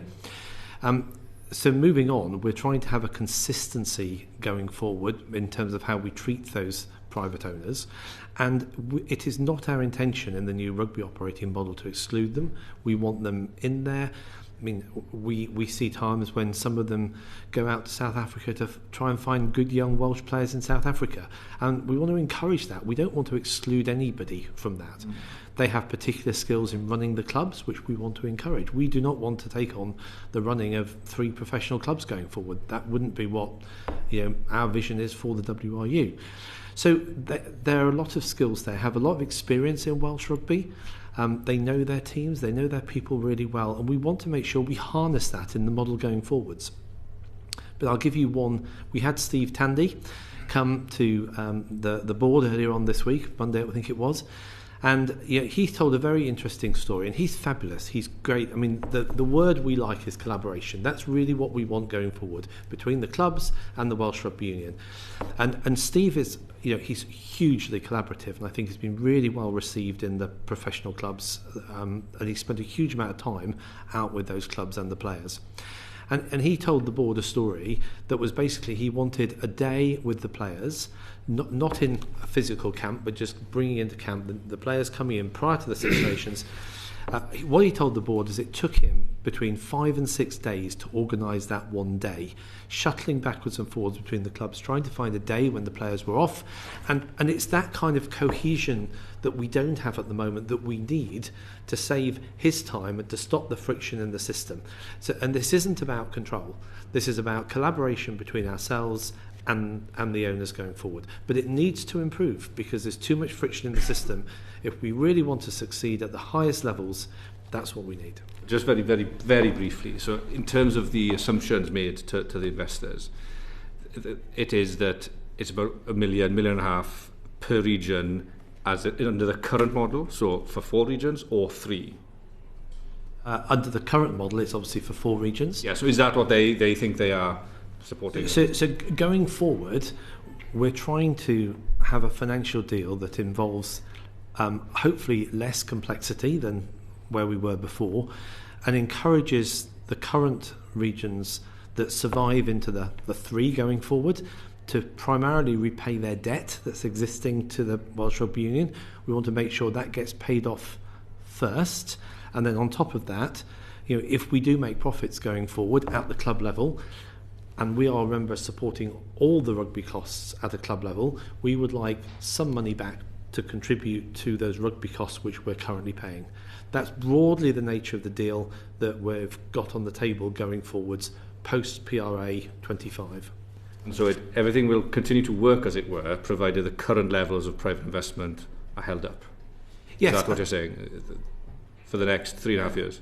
Yeah. And I think one of the things, by moving to a fixed funding system, an increased funding system and a simpler funding system, what we need to do is make sure that we're not going to end up in another Cardiff situation where any of the clubs are struggling financially. So we've really worked long and hard on a deal that will really secure those clubs going forward. That was another thing that we had to really reflect on, that that none of the clubs were financially thriving when we were going through all the consultation and all the negotiation. We have to make sure they're sustainable. My concern is that it's not an attractive enough proposition to attract more commercial private investment. However, if for the interest of time, perhaps we could write and get that detail. I mean, the 2-second version back is they all lose money, and we substitute the loss of that money broadly to pay for the players. That's fair dues because we also get benefit from those players playing nationally. But that's the thing. There are. I mean, I thought I read somewhere about the PRL that typically those owners put in £5 million a year to sustain those rugby operations on average. They're all different, but there is a lot of rugby clubs generally around the world do not make money. So if I was a private investor, would I be thinking about investing in them? Yes, because I love rugby. And the key is in that. We are trying with Y11 in Ospreys to create a different model going forward with that, because the importance of all that is that rugby clubs can be valued on the basis of their turnover if you're thinking about other forms of sport. So it's very handy to have a private equity player in that market to help us understand that and to support us and work with us as we think about how best to create an environment over the next 5 to 10 years where you will attract investment in for investment's sake.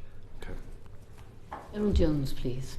Thanks, Chair. I want to talk a little bit about structures, if I may, because I think previously you've said that competition income doesn't cover the cost, and in terms of the overheads for professional clubs, it is high. So I suppose the initial primary question would be, is the URC the right competition for clubs in Wales? To have a supplementary, and sort of we are short of time, so I'll sort of delve into that as well, if I may. You have time, Gerald. This is quite important. Do okay. Please take it. We'll go with the initial question first, and then we'll come back. Yeah. So we are in the URC currently. It is the competition that we are contracted to be in, and it's one that we will continue to be in for the foreseeable future. Some supporters, representatives have said that they would rather professional teams competed with in the English league rather than the URC. Is that a realistic ambition, and is it something that the WRU intends to explore? And Gerald, it's a really good question. We heard it so loud in the consultation. As I say, we are under... so there's 2 things, isn't it? We are under a contract with the URC, and it's a competition we are supportive of, and we're very much part of. And then you've got also England with the PRL. So you can't. And we're trying to explain to people it's not something that we can decide. That's not something that we can do.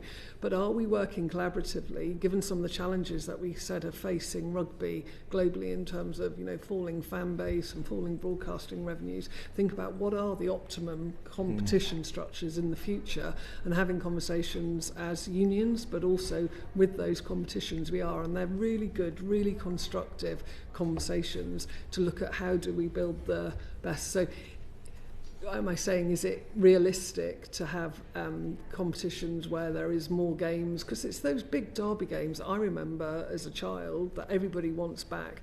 We're talking about it, we're exploring it, we're looking at it, and we're doing that in as collaborative way as possible. But, in the meantime, we are committed to the URC.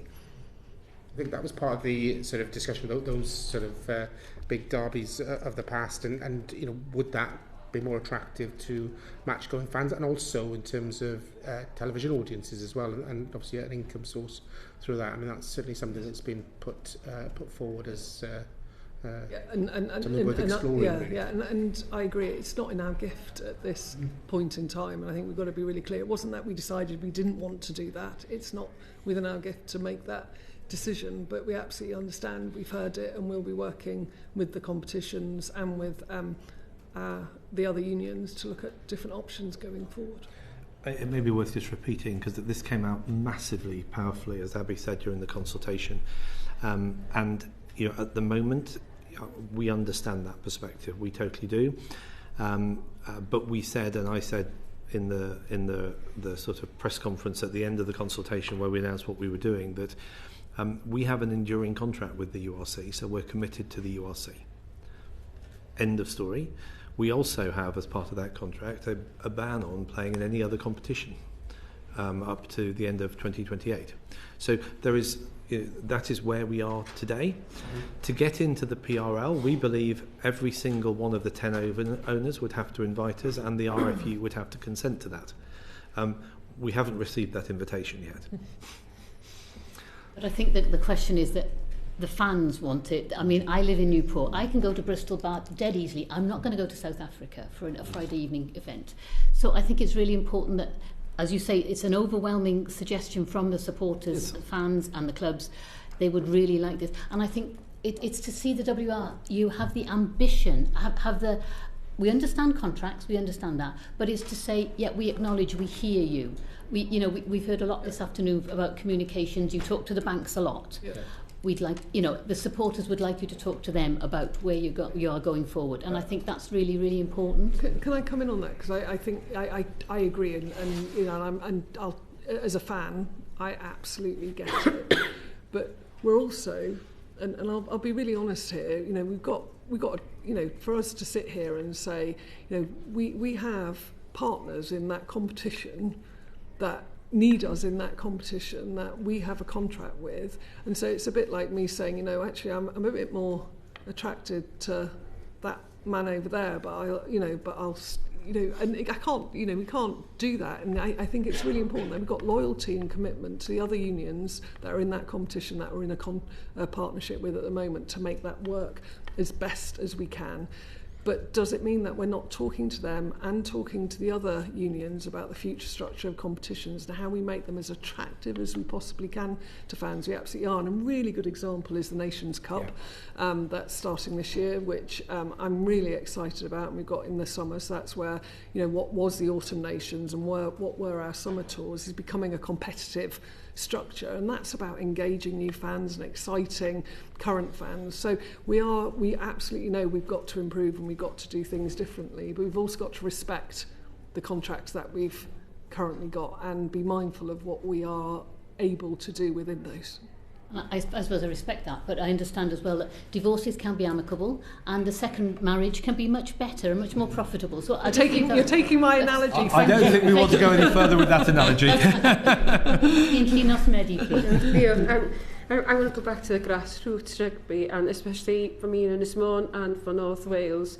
There was an element earlier on that you said that you were data-led and evidence-led, which is quite concerning for us in North Wales, where the lack of investment has been, and where the actually recognition of the need to support rugby in North Wales. But you also mentioned the girls and women's rugby in North Wales. And I want to thank the volunteers, because that hasn't happened due to the leadership from the WRU. It's happened from the grassroots, and it's happened from Môn Stars and Ynys Môn moving up. And I can see these girls representing Wales now, but they started due to a volunteer. And I'm deeply concerned that there is not that clear recognition of the importance of grassroots in the strategic long-term vision of Welsh rugby for us to see our next. And currently, this cloud over the WRU is turning our young people away from the sport and the confidence they have in the sport, and wanting to represent not just their community, their region, but their country in this sport. And you've also mentioned about the investment in the player development centres. I do hope that they won't be data-led, because due to population in Ynys Môn, then it won't be recognised, even though that we have created we've created amazing rugby players without that support. Imagine what we could do if the sport was there. So can I just ask you, are you genuinely ready to invest in Ynys Môn, in North Wales, and that you're not going to turn around and say, due to population, we are going to be forgotten, and it's not going to be, as Anne mentioned earlier on, a game for our nation. It's going to be a game for half of our nation. I'll give a very quick answer. The data actually shows that we are underinvested in North Wales, and that's the reason why we are going there in second week of March to have conversations around how we can fix that. And now we have the centralised investment to enable us to start to fix that. I mentioned North Wales at least, a couple of times when I was talking about investment at the end of the press conference, when we'd gone through the consultation, because we realise, I think we have underinvested in North Wales, and we want to change that and fix it. And we now have the ability to do so. I'm the same from yourself, because that commitment for the people of North Wales is so important. No, yes. And I can hear your passion and the depth of feeling, and we'd never underestimate it. I mean, I'm inspired every day by the volunteers and what they do. I think I would want to say we do invest in North Wales. Every one of those clubs, we put money into those clubs, so I wouldn't want to think that we're not doing that, because we are doing that, and they're brilliant clubs up there, and I just think they're absolutely fantastic, and what they deliver to their communities and what they deliver to inspire people to pick up a ball and play. So we do invest. We need to invest more, but we need to do that right and in a way that's sustainable. And I think that's the really important question we need to have, because what we don't want to do is say we'll do this and then it not be sustainable. So we have to make sure that it's sustainable and that it works and it delivers the improvements that we're looking for. Over the last 2.5 years, we've gone away from sticking plasters over things. Yeah. We want to have a sustainable future. So the things that we decide, we want to make sure they're there for the medium to long term. And that's what we're really saying by looking at data and stuff like that. So, but yes, we are absolutely seized of the opportunities in North Wales. Thank you, Linos. And I just want to thank the two witnesses before us this afternoon. Thank you, Debbie Tierney and Richard Collier-Keywood. What you've said this afternoon has been really helpful to us, because it's expanded our knowledge. But I have to say we've had an awful lot of emails, letters, documents sent to us by fans and supporters and players who are unsure of the comms strategy. So I would urge you to make sure that your communication strategy is key. Otherwise you're at risk of coming over as autocratic and dictatorial, and we don't want that, because we want everyone to be, we want rugby to get back up off its knees and get on with it in Wales. So that's really helpful. So I will now suspend the session. Thank you very much for your time and your patience. Order.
oral evidence session of the Welsh Affairs Select Committee this afternoon, looking at the future of rugby in Wales.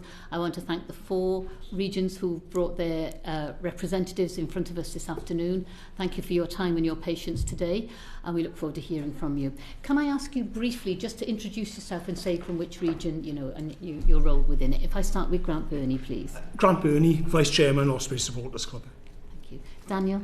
Dan Hallett, Chair of the Dragons Official Supporters Club. Lynn Glaister. I'm Lynn Glaister, and I'm Chair of CF10 Rugby Trust, which is one of the supporters groups at Cardiff. Thank you. Iwan? I'm Iwan Griffiths. I'm a member of Cris 16 Scarlets Supporters Trust. Thank you very much. That's helpful. Thank you to all of you.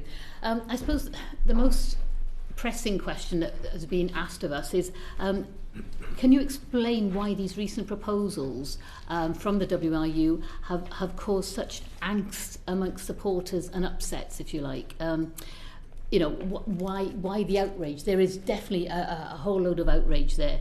And what part of the WRU's model do you actually dispute? Do you dispute it all, or are there specific points that you dispute? So if I start with Grant and I'll move along. That's a grand opening question in terms of information there. I could take an hour, sorry. In terms of the chaos caused, people don't like change. When you look at the way the consultation's been carried out, the first question is do you think there's a need for change in Welsh rugby? And everyone is in agreement, yes. How that's done, then, how that's achieved, everybody's got a different view on. And when you look at the proposals which were put out in terms of the consultation to go to 2 teams, that initially caused outrage, I think, amongst supporters and clubs in terms of it doesn't look like it's genuinely realistic, and if you did that we'd be able to support a national team with just 2 professional teams. So from the start it looks like the preferred option looks wrong, and I think from that point onwards you're in the battle then between saying, well, 2 doesn't work, 3's got to be better than 2, and then we're told that, well, 4, we haven't got the money for 4 teams anymore. We talked about this earlier.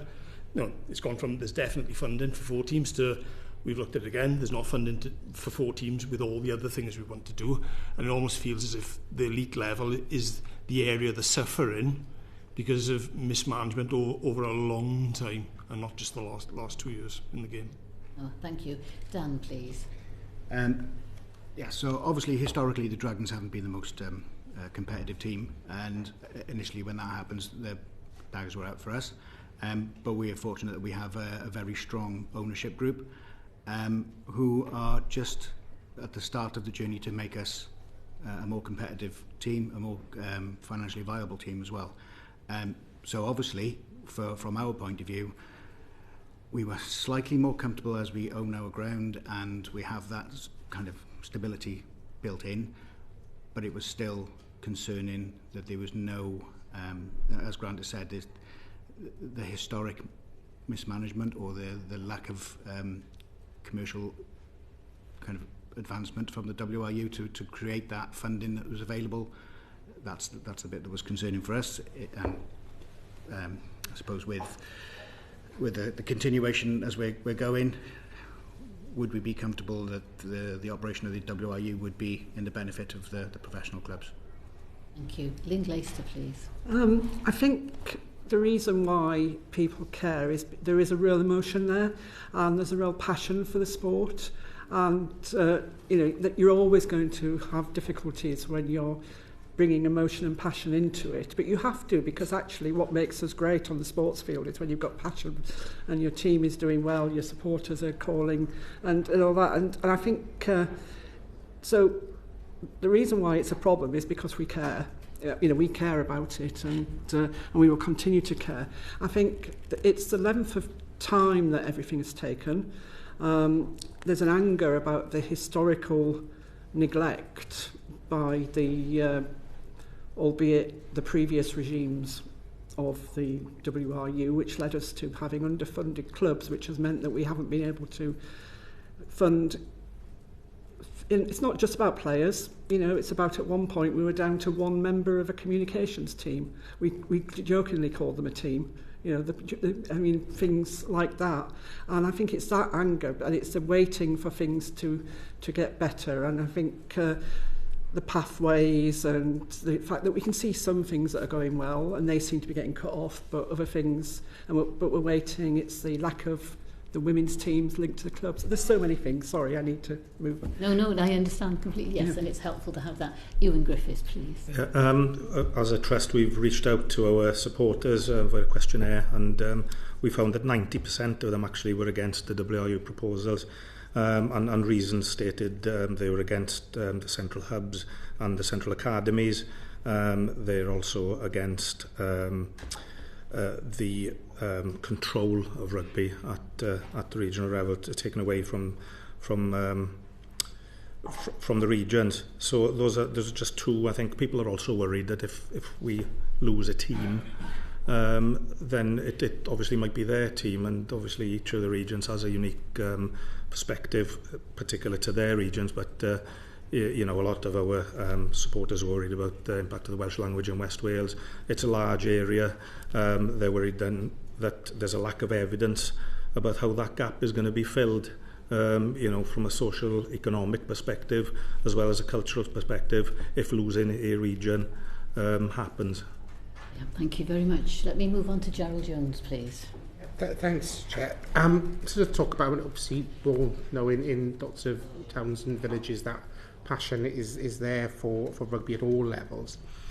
With the structure that's currently in place is relatively recent, so what would, in your view, describe why there is such an attachment to that structure, given that it's fairly recent? I mean, I'd start. We dispute that we've got a recent history, because our, you know, Cardiff was one of the ones who signed a very different agreement when it happened in 2003. So we strongly believe that we've got a long-going and proud heritage. But I think people get connected to their teams. People get connected to their areas, and that's the worry. If you go down into fewer teams, it's where are you going to get that next generation of supporters? And you don't really want to jettison the ones that are there now. You actually want to be building on them rather than about sort of moving on and think, well, we can bring the younger generation in. But actually they need some of the people who've been around for a while to run the supporters clubs until they can take them over and maybe make them more exciting. Can I add to that? I think all of the clubs that we're looking at now are born of clubs, elite clubs from the last 100, 150 years. Yeah. Some of them existed in more the format they were in, but other clubs are more fresh and quite different. But there's an entire generation of rugby supporters now who've supported nothing but these new professional elite teams. And I think when we originally went to a regional concept, if you didn't want to support a regional team, you were left with the teams you already had. If we make a change now where we drop a region, it doesn't matter which one you drop, there'll be a massive hole in that community. I think the effect on community clubs, because kids won't necessarily be that interested in rugby, might not go to community clubs will suffer, the semi-professional clubs will suffer, and ultimately then it goes through to the elite and the national team as well. So we've got real concerns that dropping clubs will have an impact overall on, you know, the heart of rugby in Wales. Sorry if I can. Referring to what they said, youngsters these days, they want to play for a team that they identify with. That'll be the Scarlets or the Blues or Newport or the Ospreys. Taking that away from them and putting Team A versus Team B kind of takes that excitement away. They feel connection to the clubs that are currently there. And you know, that is the impetus for them to progress on their rugby careers, and I think that gives them encouragement to see, you know, the success of these teams. I'd just add to that as well. All of the clubs have worked really hard over the last 23 years to build their identities, to build their pathways, and to build their following in their areas. Kids in the Gwent Valleys want to play for the Dragons. I know there will be some that won't, due to probably parental and grandparental influences, but that's their goal, is to go down that pathway to you end up playing for the Dragons. We can see that we've got Newbridge products with Elliot D and Ollie Griffiths, who sadly had to retire, but those players, they don't just come from a single area, they come from a wider base, and if we take away one of those bases, then you're potentially losing a whole raft of potential players. Yeah, so if we get to a situation where a new structure is established and the current proposals, the 4 reduced to 3, do you feel that there is a real risk that fans in that region, that disbanded region, will sort of lose interest in the sport? Young fans in particular, or fans generally? If I may jump in before that one, we didn't do a survey to our supporters. We had a fan forum, and in that fan forum there was quite a lot of supporters in the room, and we just basically did a show of hands, and we asked, if the Dragons disappeared, would you go and support an East Wales team playing out of Cardiff Arms Park, or out of... Nobody put their hand up. Asked if they would do it if they were playing at Rodney Parade. Nobody put their hand up. There is no appetite for a potential merger. There is no appetite for jumping ship to another team who have been historic rivals. And again, you're going to be alienating a large swathe of the population that are and have put thousands of pounds into following their teams. I think also I'd say that there's the identities that have been built up over however many years those are really important, and I think we see that the women's teams, a lot of stuff has been going on about the women's teams, and it's great, but I ask anybody, do you know which one of the two women, which one of those two teams, what area do they represent? Because they're names that don't mean a lot to a lot of people. And that's actually, I think, potentially a problem. And I think if you end up naming a team as East Wales or West Wales, it will never build any identity. Our survey also revealed that 81% of our supporters, or the supporters that fill in the questionnaire, would not support the team based in Llanelli without the Scarlets branding or the history and heritage associated with that brand. And I think what that proves is that this the plans put forward by the WIU assume that loyalty is transferable, and I don't think it is, and I think it risks disengagement, because some of those fans actually told us that they would actually walk away from the sport altogether. I'd back that up. We've had the same thing. We've all done the same thing because of the nature of the WIU survey. We all independently took it upon ourselves to ask our own membership how they felt, and we get the same answers across the board. Effectively, the people are loyal. People are loyal to an identity and a brand that we built up. Gerald, I'm going to move on to Anne Davis, please.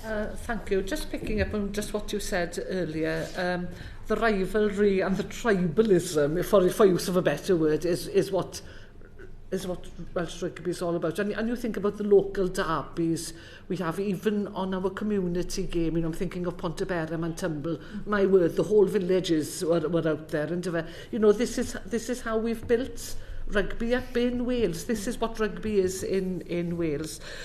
So what I want to ask you really is, what should the WRU be doing to make the professional game more popular?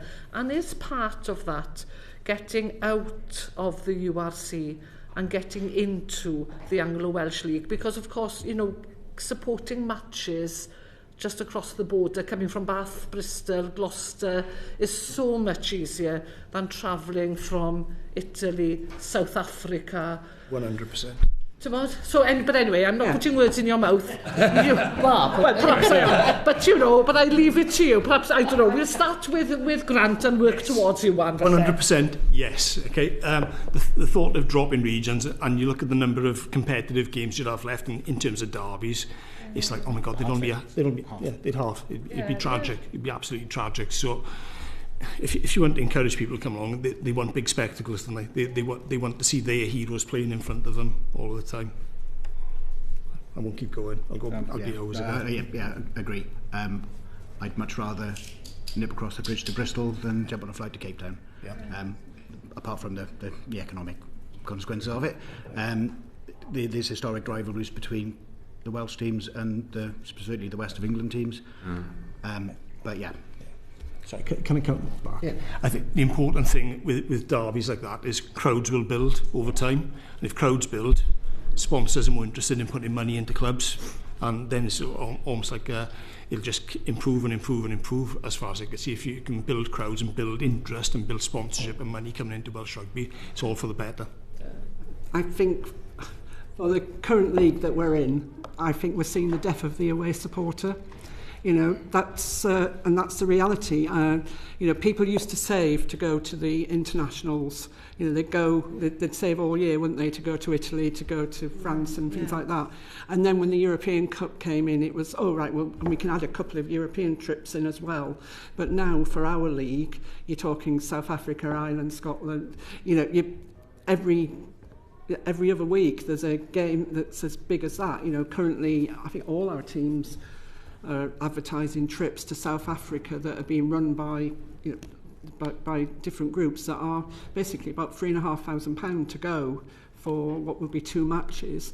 And you know, I went to Limerick a couple of months ago, and you know, you end up spending quite a lot of money by the time you've got your flight, by the time you've got your hotel, and I think it's killing the away support. And you know, it's killing us going there, but conversely, it's killing people coming to our games, and it's why we treasure the derbies, why we treasure, you know, like I went to Exeter last week on the supporters bus, and you know, that was achievable.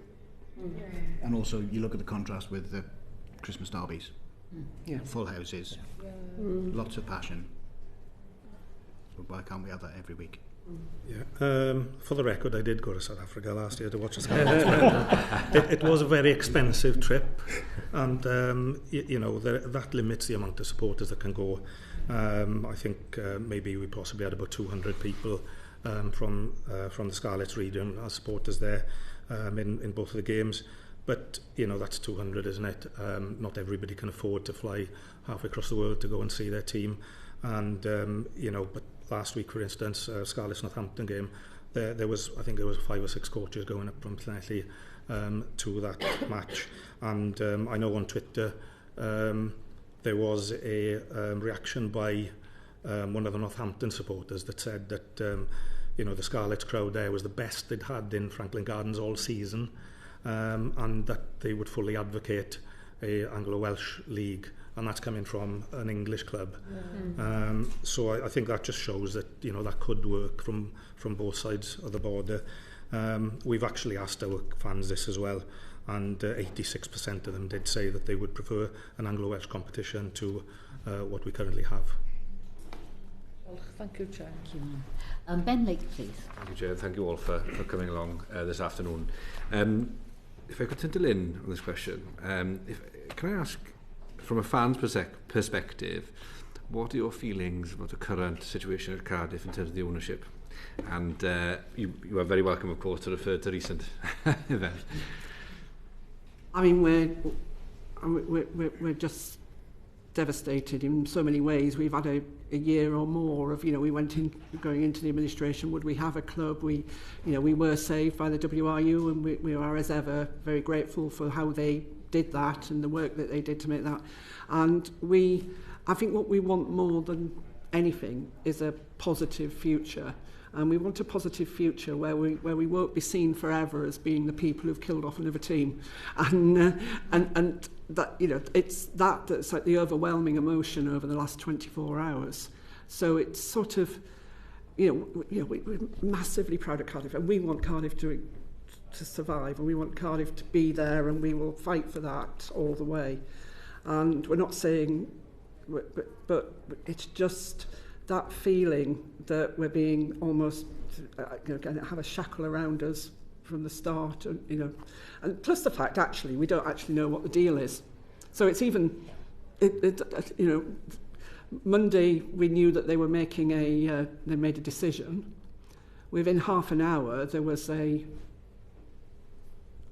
however the news, that whether it was a leak or whether it was a made up story that people have hit near the mark, but we still don't know. We actually don't know what the deal is, and it's just massively frustrating. And I think we very much feel like, owners come and go, legal owners come and go, but we are the emotional owners of a club, and at the moment we're feeling quite hurt. But but we have total sympathy with, the other partners in our worry.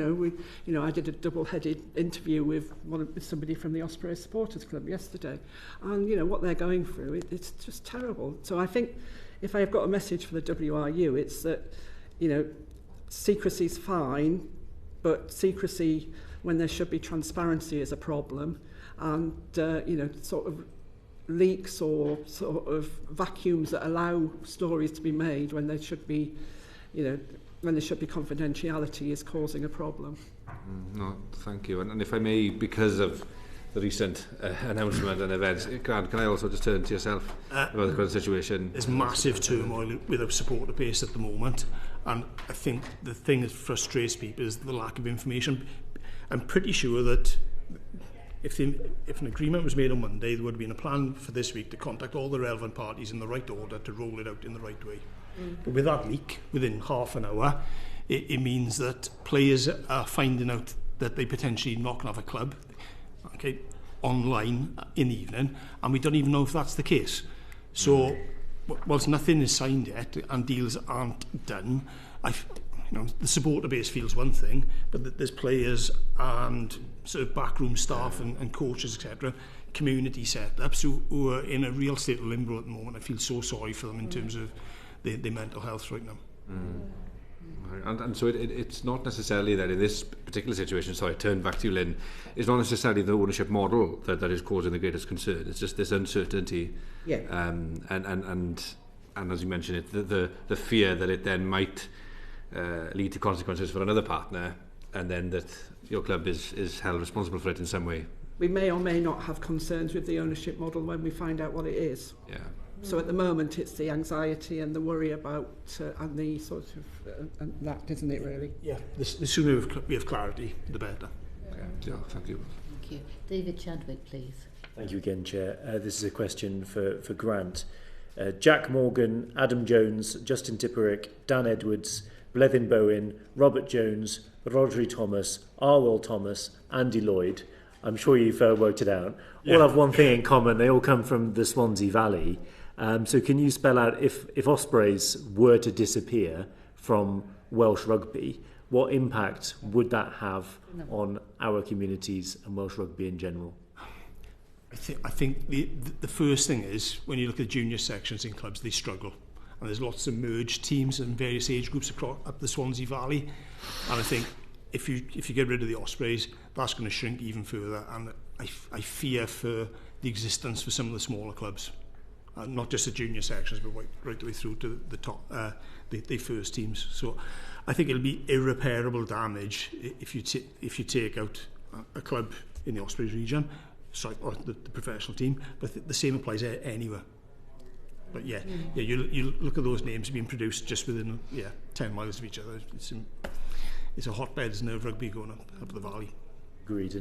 And Iwan, one of the topics we raised earlier was the impact of hub officers, who have been removed from the number was cut, and there was a discussion about whether or not a consultation happened on that.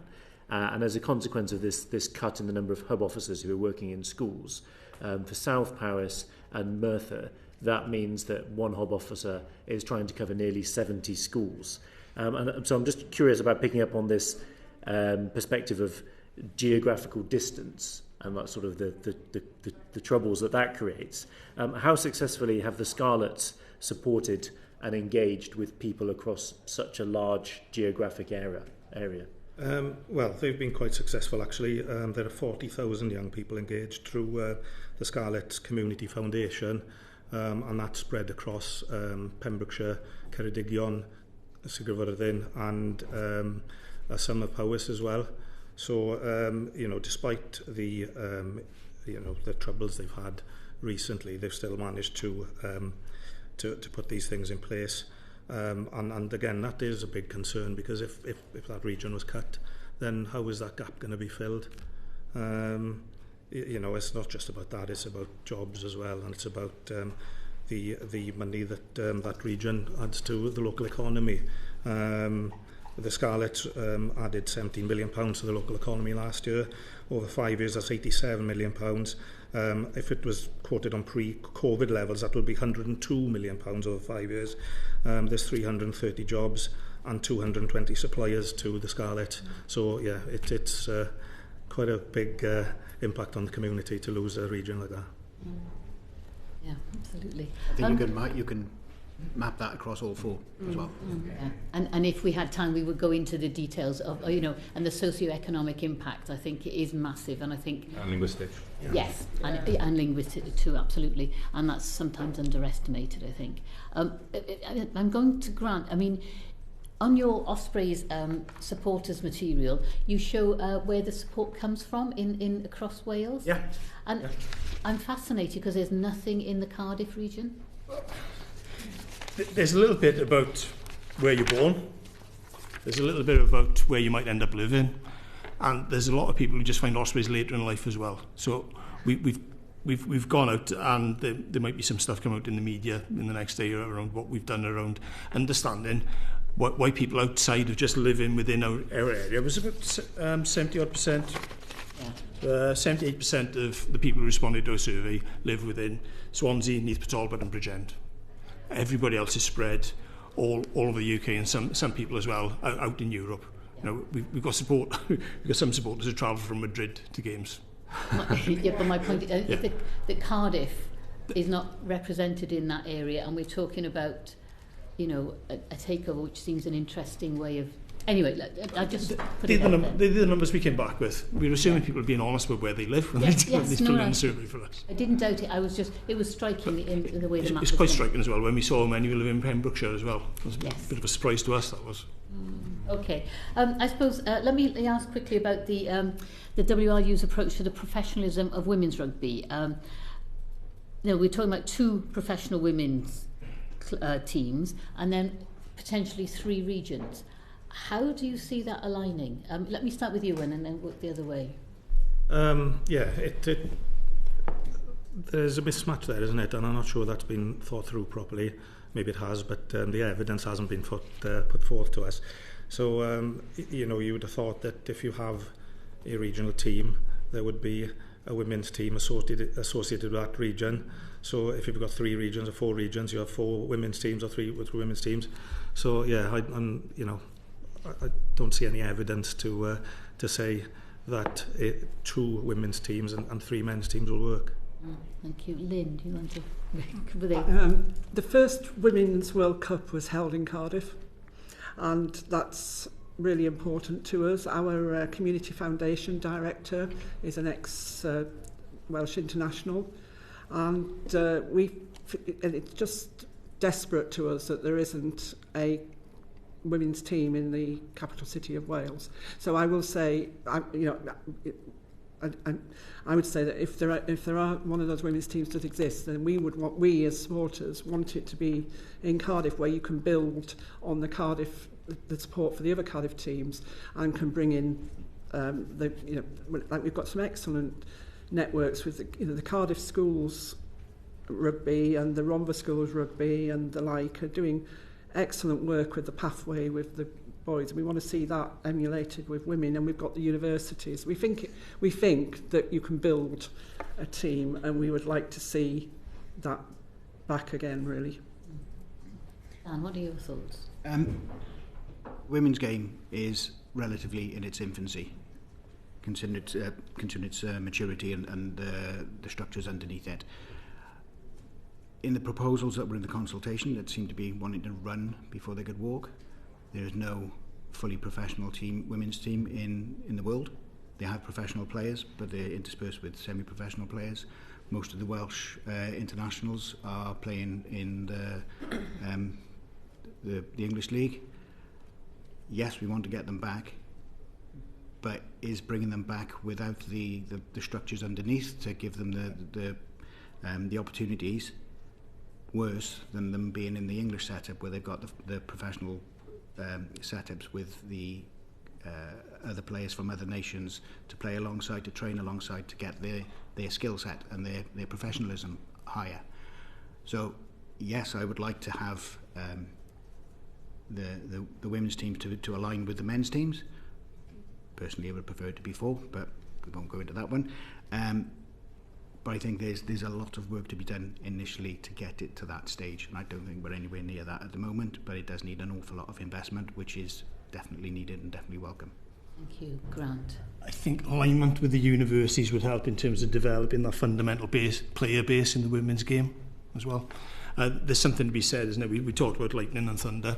Nobody knows which one's which at the moment. So in terms of identity, yeah, there's got to be alignment with the clubs. Doesn't matter if it's only 2 out of 3 or even 1. It's got to be a brand that's easily identifiable and people can get behind.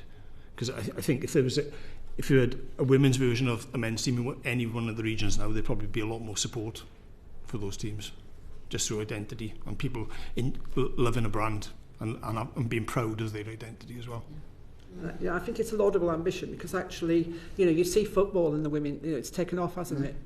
And, we're lagging behind in terms of rugby with women's representation, and we need to be, I say we, the WRU, the clubs, everybody, we need to embrace women's rugby and we need to make it work, and we need to find a way to make it, that we can market it as well. Thank you. I'm going to take Chair's prerogative. I'm going to ask one last question. In terms of going forward, you've all talked about the communications between you and the WRU in varying shades of opinions. And I just wondered, if you had one plea to the WRU, what would it be in terms of going forward now? Because it seems that we are on a cusp. We're a nation of rugby lovers. We're passionate. You've seen that from the members around this committee table today. What would the one plea be to the WRU? I'm going to start with Dan and I'll go around that way then. Sorry, Dan. There's 2 things. Be open, and also don't leave a vacuum for other stories to be sucked into that are outside of your control. Well, not your control, but outside of the actual truth. Yep. Lynn. I mean, that's the thing. It's not that, I agree with you, Dan, leaving the vacuum where stories, we're all victims and we're probably all do our own finding out rumours and passing them on, and that's damaging. And we just need to make decisions clear and make sure they're communicated as quickly as possible in a 24-hour media world. Iwan. I think it runs a lot deeper than just cutting a region. What needs to be considered very seriously is the effect it's going to have on communities, the effect it's going to have on socio-economic impact on the areas, and they really need to consider that. And it's once you put these things in place, if you move one away, you can't just go, all right, we made a mistake and we put it back in 2 years' time. It's not easy to fix these things once, especially something like this. So I'd really ask them to consider these things carefully, a lot more carefully than they already have. Thank you. And final word is Grant then. I would echo that. I think if shrinking the number of professional clubs doesn't improve the overall performance of the elite teams and the national team, we might never recover from this. And the request of the WRO is please don't manage our decline. It's our game. Thank you. That's very, very powerful messages there. Thank you very much. I want to say thank you to all 4 of our witnesses here for the second panel for your patience with us this afternoon. And I want to say thank you to the committee members who've been here today. It's been an excellent session. We've learned a lot, I'm sure. But I'm going to bring that session to a close now. Order.